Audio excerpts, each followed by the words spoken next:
Hey, what's up, y'all? It's Doris, your favorite stretch practitioner, and I'm here to bring you a new series called Mini Moves with Doris D. This is perfect for my people who want to stretch but have limited time. Let's get started.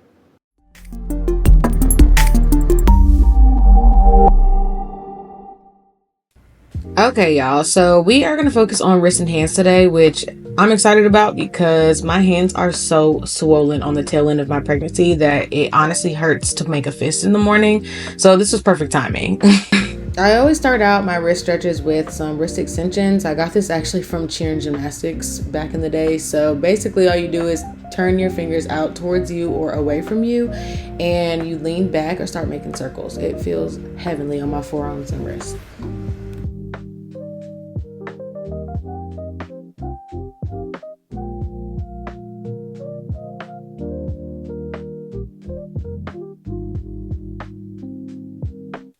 Next, we'll start with some wrist flexion, both inward and then flipping your hands outward. Super important for me, honestly. Again, just kind of finding that rhythm, circling back and forth, rocking side to side, doing whatever works for you. Remember, guys, listen to your body.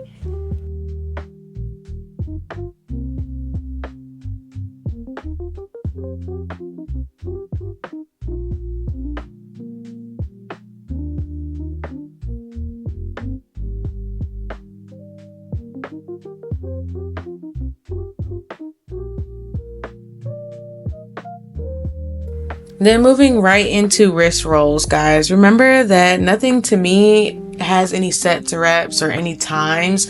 I'll never stay in a stretch longer than 30 seconds, especially with my wrists. They're just very sensitive, small, and delicate. So again, trust what your body needs, listen to what it's asking for, and go accordingly.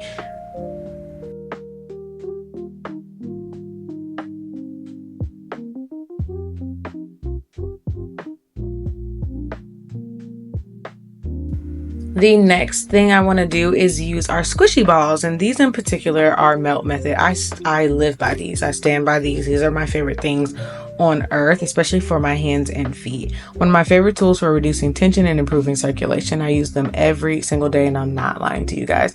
These little guys help hydrate the connective tissue, relieve stiffness, and wake up the muscles in your hands and wrists. These are like a total game changer. And as a bonus, I like to do some hand rinsing. So you guys don't need melt method balls, but they are linked in my description if you're interested. You can always use just a regular squishy ball or a lacrosse ball to do these things. If you're feeling pain even after these stretches, it may be a sign of weakness in your wrists and hands. If you want a wrist strengthening video, let me know in the comments. And as always, don't forget to like, comment, and subscribe. Bye, y'all.